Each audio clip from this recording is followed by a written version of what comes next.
अरविंद वाजपेयी जी, देखिए अब रुक जाइए सर। हम तो अरविंद वाजपेयी जी, हम तो जनता के विपक्ष के सवाल जस के तस हैं और विपक्ष के सवाल तो तीखे हो गए हैं। अब तो नौबत महाभियोग प्रस्ताव तक आ गया। रुक जाइए नवल किशोर जी, वो ये कह रहे हैं कि चोरी हो रही है और ऊपर से सीना जोरी भी की जा रही है। हम जो सवाल पूछते हैं उसका जवाब नहीं देता, बेतुके तर्क दिए जा रहे हैं चुनाव आयोग की तरफ से। देखिए, ये वोट चोरी का जो आरोप लगा रहे हैं, वोट चोरी कौन कर रहा है? इलेक्शन कमीशन कभी वोट चोरी कर सकता है? इलेक्शन कमीशन तो वोटर लिस्ट को ठीक करने की बात कर रहा है और इसीलिए एसआईआर की है उसने। अगर वोटर लिस्ट में कोई नाम गड़बड़ है, गलत है, सही नहीं है, तो ये पॉलिटिकल पार्टीज का फर्ज होता है कि उसको ठीक कराए। एक बूथ पे 1000-1500 वोट होते हैं और उसी से बीएलए अपॉइंट होता है और बीएलए का काम है कि ये एड्रेस गलत है, ये आदमी छोड़ के चला गया, ये आदमी मर गया, ये आदमी जिंदा है, ये आदमी जवान हो गया, उसको सबको ठीक कराते हैं। तो ये अपनी जिम्मेवारी कर रही है और दूसरे पर अपने आरोप लगा रहे हैं कि वोट चोरी कर लिया, वोट चोरी कर लिया। कौन सा वोट चोरी कर लिया?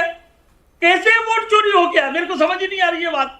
क्या आर्ग्यूमेंट क्या है इनका वोट चोरी का? तो पूरा लिस्ट में गड़बड़ी है, एक सेकंड, लिस्ट में गड़बड़ी है, ये लिस्ट आज से नहीं है। 1950 बोलने दें नवल किशोर जी, बोलने दें, आवाज कम कर दीजिए। लगातार चुनाव हो रहे हैं और यही इलेक्शन कमीशन चुनाव करा रहा है और उसमें कई पार्टियां जीतती हैं, कई पार्टियां हारती हैं। वोट चोरी हो गई, वोट डकैती हो गई, ये सिर्फ नैरेटिव बनाना चाहते हैं, ये सिर्फ जनता को गुमराह करना चाहते हैं।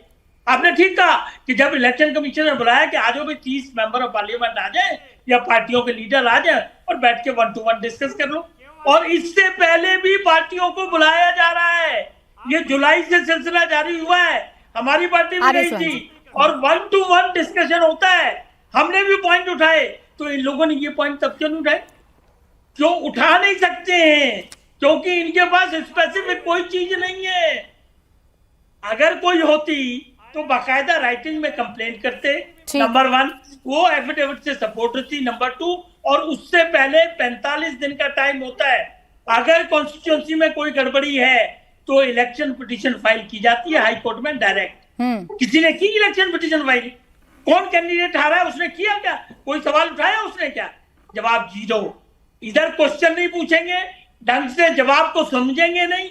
रूल बुक बनी हुई है इलेक्शन कमीशन ऑफ इंडिया की। ठीक है, स्वयं प्रकाश पुरोहित जी, शब्द जो है रूल बुक के हिसाब से जो अरविंद वाजपेयी जी कह रहे हैं कि अगर इतना ही आप लोगों के पास सबूत है, एक तो सवालों के जवाब से आप संतुष्ट नहीं है, आपको लग रहा है कि चुनाव आयोग ने आपके सवालों के जवाब नहीं दिए, लेकिन अगर आपके पास सब कुछ है और आप उसे देश के सामने रखना चाहते हैं तो लिखित में क्यों नहीं दे देते हैं? क्या बात रोक रही है?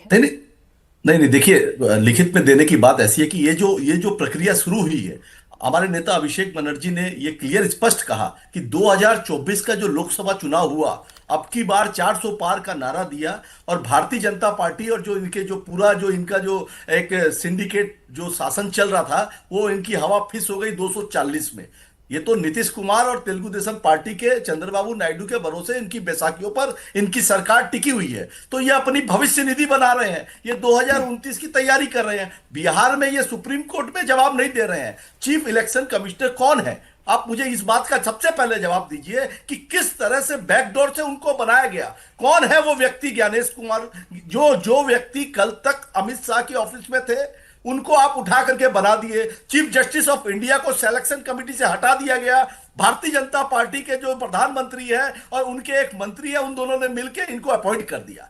रही बात अब उनकी, तो अब नौकरी है, वो क्या देश करेंगे? के प्रधानमंत्री हैं स्वयं प्रकाश पुरोहित, मिलेगा नहीं, यही आप लोगों का नजरिया है। देश के प्रधानमंत्री किसी पार्टी के नहीं होते हैं पुरोहित जी, करेक्शन कर लीजिए। पार्टी का ही है, जो करेक्शन कर लीजिए, पूरे देश के प्रधानमंत्री होते हैं। 400 पार वो नारा देने वाला व्यक्ति भारतीय जनता पार्टी का है, वो भारत देश का प्रधानमंत्री नहीं कहलाता है। प्राची जी, कोई भी प्रधानमंत्री आप मुझे बता दीजिए अपमान कर रहे हैं। इसके पहले प्राची जी, जब ये कह रहे किसी पार्टी का प्रधानमंत्री होता है, क्या पार्लियामेंट में खड़े होकर इतना भी मालूम नहीं कि आप चुप रहिए ना? नहीं, टीएमसी वाले प्रवक्ता से पूछिए कि किसी पार्टी का प्रधानमंत्री होता है, रुक जाइए, देश का प्रधानमंत्री होता है। जफर जी, देश का भी अपमान कर रहे हैं, जफर जी रुक जाइए, प्रधानमंत्री का भी अपमान कर रहे हैं। अच्छा रुकिए, जफर जी रुक जाइए। ये किसी पार्टी का कोई प्रधानमंत्री होता है क्या? किस तरह की बातें कर रहे हैं आप लोग मानते हैं क्या ममता बनर्जी प्रधानमंत्री आपकी पार्टी की? इस तरह की सोच रखते हैं आप? नहीं, आप इस तरह की सोच रखते हैं।